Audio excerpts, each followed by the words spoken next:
étudiantes, mes chers étudiants, bonjour. Aujourd'hui, c'est notre deuxième rencontre sur la pédagogie de la motivation. Aujourd'hui, Inch'Allah, on va traiter ensemble les approches théoriques de la motivation et enseignement.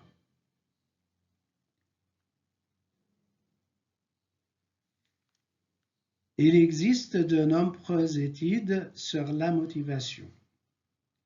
Maslow, par exemple, en 1943, définit un besoin fondamental chez l'être humain.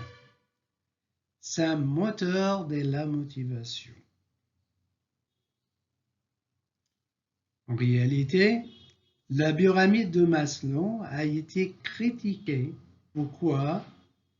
Car elle propose une hiérarchie de besoins alors qu'elles sont sans doute importantes simultanément. Alors, on donne maintenant un regard rapide sur la pyramide de Maslow. Tout en bas de la pyramide, il y a les besoins physiologiques. Après, besoin de sécurité. Après, besoin d'appartenance. Quatrième besoin, besoin d'estime de soi. Cinquième, et au sommet de la pyramide, il y a besoin de la réalisation de soi. On va traiter en détail maintenant le besoin chez Maslow.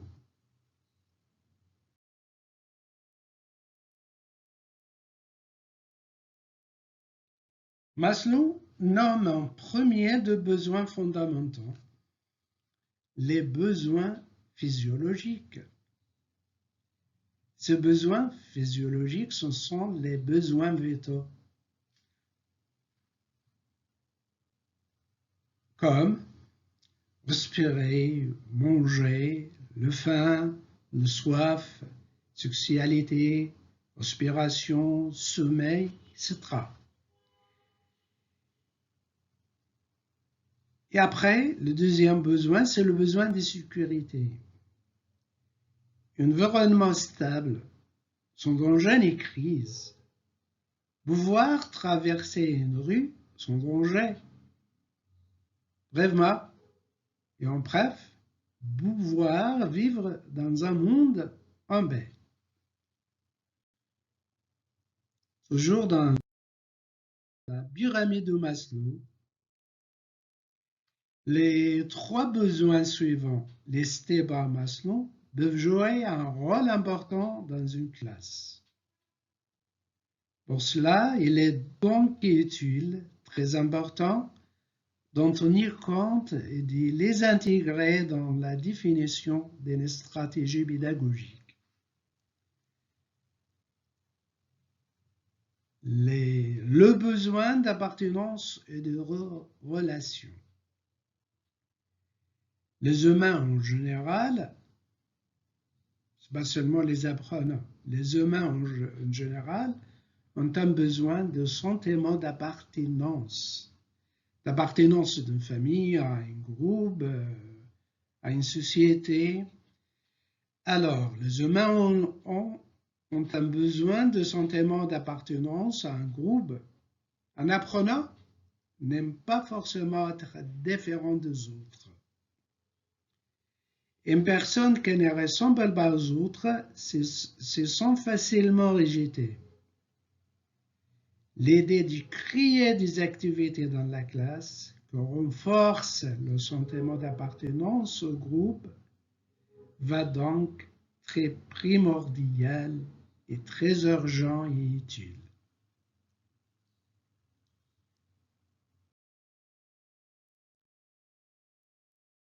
Le quatrième besoin, le besoin d'être reconnu.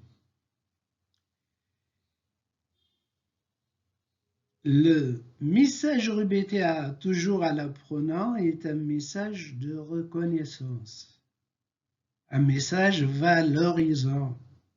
Vous êtes là, je vous perçois, je vois que vous travaillez, que vous faites des efforts, que vous progressez.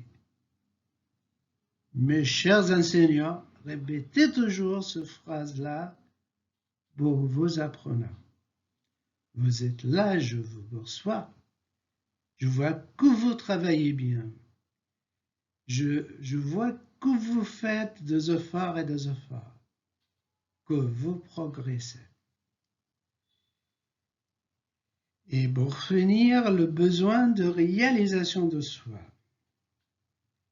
L'apprenant a toujours besoin de sentir que l'on fait quelque chose d'utile, qui a du sens pour lui-même, qui est pertinent et permet de progresser, qui est utile pour lui, que dans lui quelque chose d'important.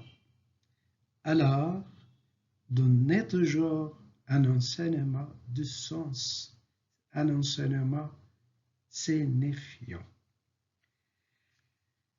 Et c'est la fin de notre rencontre aujourd'hui.